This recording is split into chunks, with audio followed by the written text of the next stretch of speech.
following is a special weather statement from the National Weather Service, San Francisco Bay Area.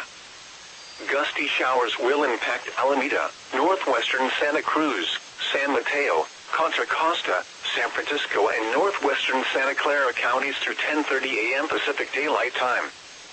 At 9:03 a.m. Pacific Daylight Time, Doppler radar was tracking gusty showers along a line extending from near Vallejo to 18 miles west of Pacifica. Movement was southeast at 25 miles per hour. Hazard, wind gusts up to 40 miles per hour. Source, radar indicated. Impact, gusty winds could knock down tree limbs and blow around unsecured objects.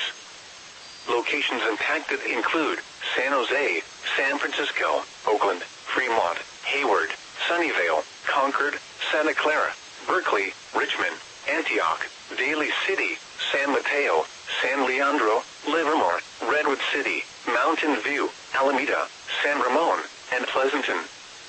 If outdoors, consider seeking shelter inside a building. The area forecast for the South Bay, including the San Jose